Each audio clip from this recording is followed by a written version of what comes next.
Welcome back. The desire to create is one of the deepest yearnings of the human soul. No matter our talents, education, backgrounds, or abilities, we each have an inherent wish to create something that did not exist before. And that's by Dieter F. Uchtdorf.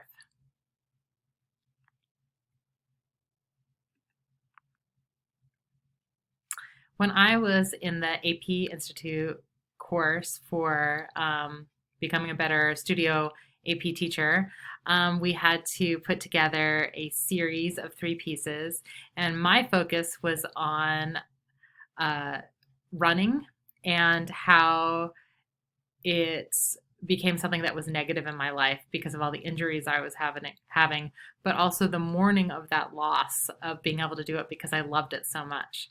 And so I included a journaling type thing in those pieces. I wrote a poem about where I personified running, and it is written in like the background and pieces of those. But I'll read it for you. It says, running was my best friend. We visited almost every day. She took away my stress and made me feel better about myself. We went long distances together and we won awards. Our relationship lasted for several years and we got so close. Then she started to turn on me and cause me pain. I so badly wanted her back in my life, but every time I try to reach out and return to her, she hurts me in the end. I don't know why I can't let her go. It must be the way she makes me feel. Now, through this process, I really was sad about not being able to run long distances. I had run some marathons. I loved running half marathons, but I kept having injury after injury and had to slow down. And it was a loss for me. And so being able to express that through the creation process, through that journaling and creative process of poetry, it did give me some healing. Another piece I did was the one on the right, where this was a demo for a lesson that I did with my students, where it was just, watercolors and using stencils to create these letters. And so it says, and while I created this, I was in the midst of my relationship falling apart with my ex-husband. And what that process looked like. And so it says, I wish, I dream, I hope, I pray, I believe, I crave, I desire, I imagine, I fantasize, I want, I trust, I cry, I pretend, I ignore. And while this, was a time in my life of great sadness, it was expressive and healing to write out that process, that process where I became apathetic to the relationship, which ultimately meant the end of that relationship. And so something like this doesn't take a lot of skill. It's more using those stencils, but it is a good way to put your feelings out there. When I was assistant principal at Middle Level Learning Center, it is the alternative school for middle school students who get basically kicked out of regular school and have to do a sentence or a number of days that they have to be with us. And,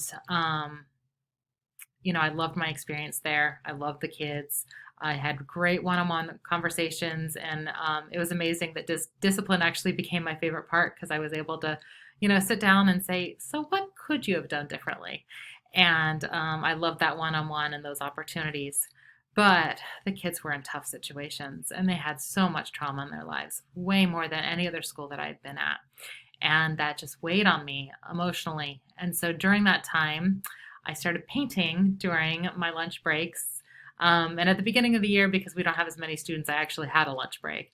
But they were not paintings that were designed to be works of art. They really were just designed to be my therapy, and I was able to write out these positive affirmations. Most of them are copied from somewhere, but it was that process of doing and creating that is healing.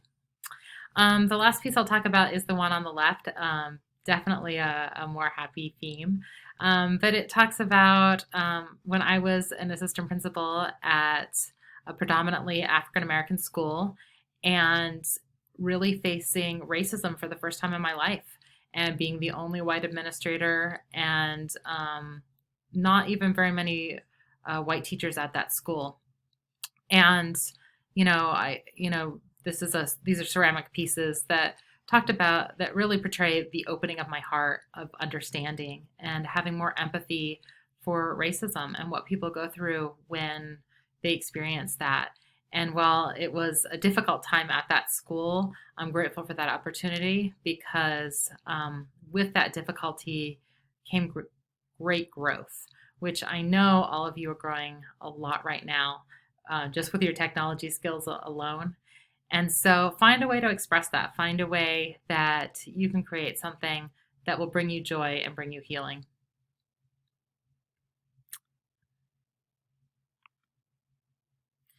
The last thing I'll tell you about is 2 workbooks that I found. Overcoming Compassion Fatigue, a practical resilience workbook.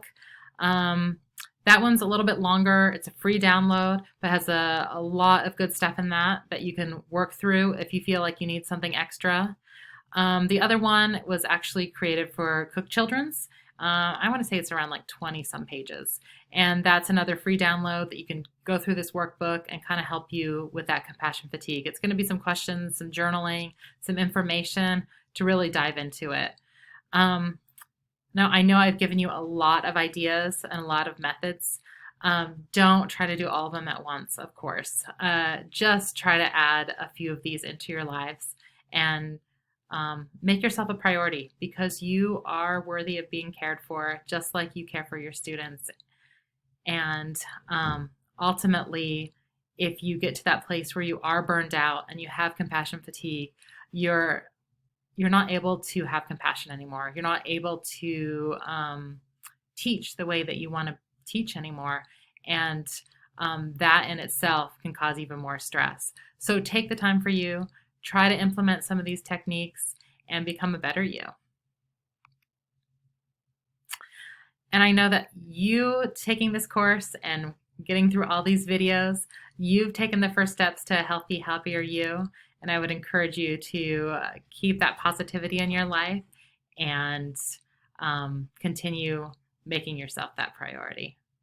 And thank you for joining me.